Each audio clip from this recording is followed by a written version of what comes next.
Malawi Airlines, very nice. I was making stopover. Yeah. And taking And you came back. Yeah. How long did you take? They were 5 hours. Coming back by road.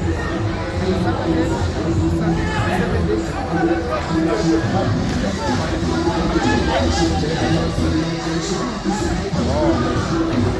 The bike is here. Martin Drift, Francis Town, Lusaka, and Pika we pushed up to somewhere here, and then we started from here to Arusha, then Arusha to Kenya. So a distance of 6,000 kilometers with this bike bought from Tex Motorcycle in South Africa. Sandton. This I've is been to Sandton. Sandton. Sandton is one of the guys that have done service for this bike. Oh. And they have given me a warranty of 1 year. They can replace anything for me. Oh. So this is the bike. Legendary bike. So those are my luggages. Tie them nicely. And the bike has everything. Cruise control, traction control, ABS, cornering headlights. You get all that. So we can pull it all. It's 250 kgs. The thing that helped me to go the map, we have BMW Motorrad navigation. This one uses satellite. Okay. You can just stamp and maybe you want to go to Mombasa. So you are following the map? Exactly. Na net, inatumia net? No. Inatumia satellite. Oh, satellite. This one is satellite. Yes. You use satellite. You see now it gives you Mombasa. Oh, Mombasa, Kenya. Mombasa, Kenya. Guys see, and then now it now calculate the time and hours that you're going to take. With the speed. On the road when you're moving, you see now, it says Mombasa Road. Now, Mombasa City. Mombasa.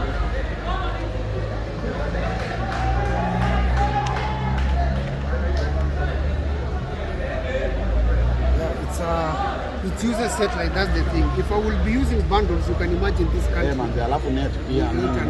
So, and some places internet doesn't go forward. Unlike when you are in your country. So, Wow, amazing. So how much did it cost you to acquire this bike? This bike perhaps not less than 3.5 million. 3.5 million. On a minimum, this is 1,200. We have 1,250 that goes up to 5 million. So you paid 3.5 million for this bike? For this bike.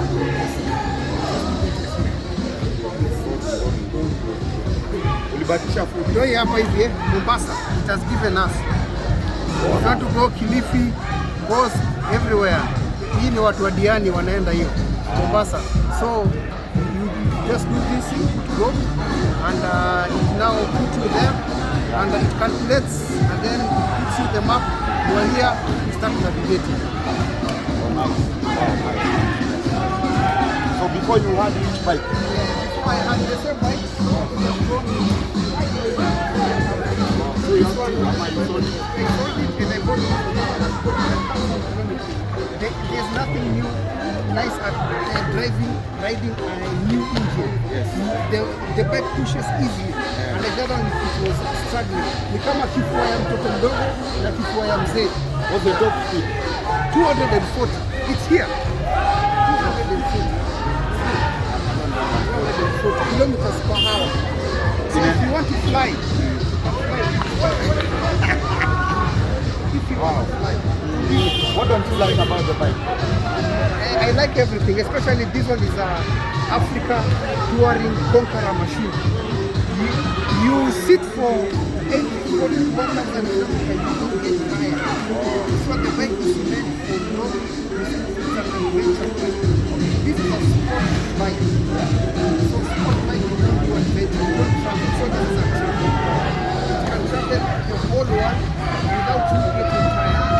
So I went for this bike because I'm a traveler and I want to bring sceneries and stories to people.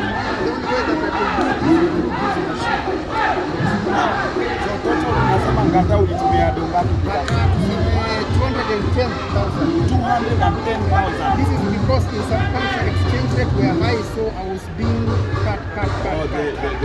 So if I'm to do it bila hiyo, I'll have come maybe up to 70. But because of countries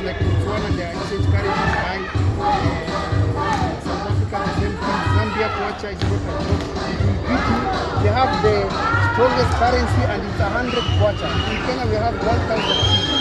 So that is the thing. The only places I enjoyed here is Tanzania. Oh, Bongo pale kwa Mama Samia. Yeah, money. I take money, Kenya money, I change. I become working 300,000. Millionaire. Yeah, 300,000. Amazing. So, is it a daily use bike? This bike is not for daily use. I have another bike for daily use, and at the same time, I have a car that I use. This bike, I reserve it for long adventures. Because I also want to preserve it for so long. Okay. So, commuting with this bike is not advisable. Every time you clutch in, the clutch for this bike slips, and it's easy to actually have a problem with it. The clutch for this bike is around 200,000. 200,000 to replace it, and it can easily get spoiled. You know, when there's a traffic, you clutch in a lot. The bike doesn't need that. So you must study the bike. It's not meant for commuting. You are giving it a hard job. It's a big bike. So I have a small bike like 250cc that I use it at home, and a Boda bike, by the way. I'm a fan of Boda guys. And then I have this one. This one I preserve it for going. So which is the next destination Egypt, that you feel like? Egypt, guys, and I am appealing to all the government in all the countries to make it safer for bikers, especially in Sudan. That's the most fear part. In some parts of Ethiopia that you can't cross because of the intimidations and everything some bikers have been posting. So my prayer is Africa become united and we have safe roads.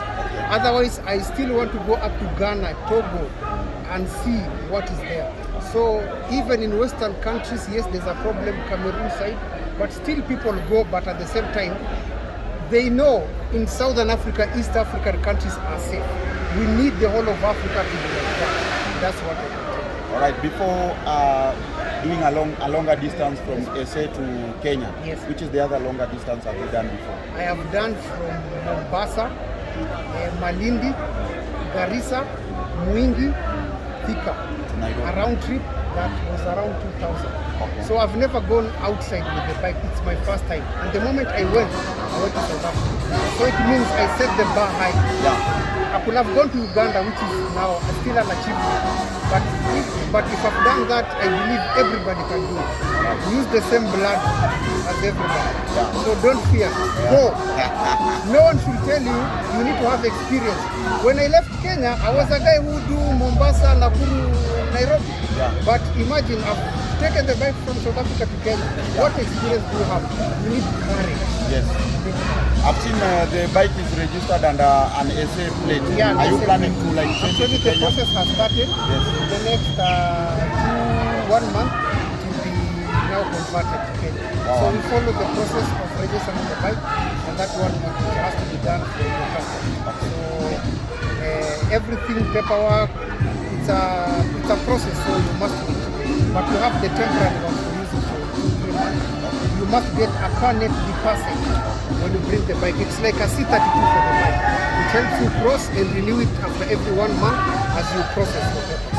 What's the insurance? How much is the insurance? Insurance in South Africa, I bought around just for crossing 6,000. But if I value this bike, I'll value it at least 120,000 comprehensive. Annually? So that annually, so that if anything happens, you are assured you're going to get a bike. So putting a third party, I won't advise because the machine is very expensive. Yeah. You don't want to lose or risk because of 120,000. Yeah. Close your eyes. Hey. Yes. Sasa hebu tuonyeshe kidogo. Haya, Rekodi kidogo nikiraida hapa sasa. Haya. Tutasaidia kusogeza ile.